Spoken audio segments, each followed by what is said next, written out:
Are you jittery about the markets? Are you concerned about the markets? And is that creating some hesitation about whether you want to continue contributing to your 401k or workplace retirement plan? I'm going to help you with that and overcome that and more coming up.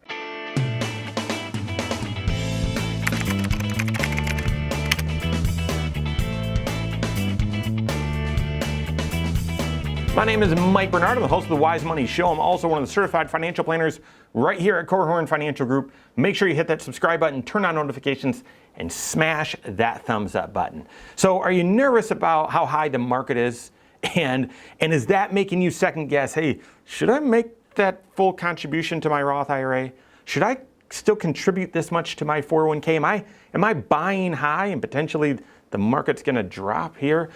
Good questions, okay, and that's why I'd have you working with your CFP. It all depends on your age, your financial plan. Make sure you're taking the right level of risk, but I would argue a concern about the market being too high is not a reason to not fully fund those tax shelters, okay? I just heard this recently that over the past 3 years, obviously the market's been on a tear, so that's where I say, you know, it's very possible the market valuations, they are high right now, but apparently the last 3 years, market's up like 90%.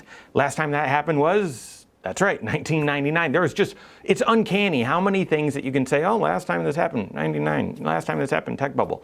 And so I get it. But being concerned about the markets is not a reason to not fund your tax shelters. Contributing to your 401k or your Roth IRA or your IRA, that is a tax decision. It's a tax decision first, a tax planning decision. It's an investment decision secondary, right? It's actually, it's a tax planning decision and a retirement planning decision. Does your retirement plan actually need you to contribute these dollars? If so, yeah, you got to do them even if the market's high, okay? It's also a present financial position question. Do you have the cash flow to be able to effectively contribute a certain amount into these plans, or is that going to throw the other things off axis in your overall finances? After all of those, or considering all those, then it's an investment decision, okay? But just because, hey, the stock market's a little bit high, or it's been volatile recently over the past couple of months, that's not a reason to avoid making a great decision to help your tax plan and then secondarily your retirement plan and your cash flow plan, okay? There's a different way to approach it from an investment standpoint, not to avoid doing those things simply because the market's high. So what are your options? If you say, okay, you got me, Mike, I'll still contribute, but I am nervous about the market. Well, there's a couple things you can do. The first thing that you can do, and I'm not recommending that, I'm just going to share some ideas. And the first thing you can do is say, well, if you think the market's high, contribute those future contributions into something else, right? You have the decision. This can get a little tricky, but you have the decision to choose how you want to invest those new contributions. It's a separate decision how you want to invest the money that's already in your 401k. So you should have that ability. You should be able to log in online to your 401k, 403b, whatever it is, or talk to your CFP about, hey, when I contribute to my Roth or whatever, this is what I want to do. You should have the decision to say, nah, I want these new dollars to go into this investment as opposed to go into that investment. So you could say, hey, I'm nervous about the markets. I know there's inflation and I know there's no interest, but I want these dollars to go in low risk. So I want my future contributions to go into the stable value option or the short-term bond fund or the bond fund, whatever it is, go into something low risk. You also have the choice of saying, well, U.S. markets are high, but emerging markets, did terrible last year and they're relatively speaking cheap.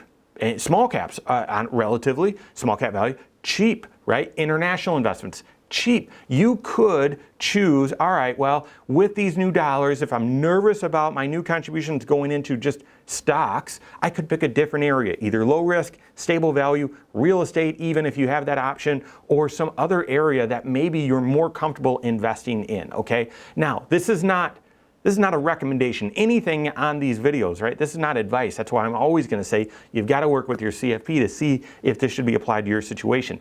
Typically, what I like to do is the second choice, and that is I like your future contributions continuing to be high risk if that's appropriate for your situation. Because what if you're right? What if the market does see a big drop like we had 2 years ago?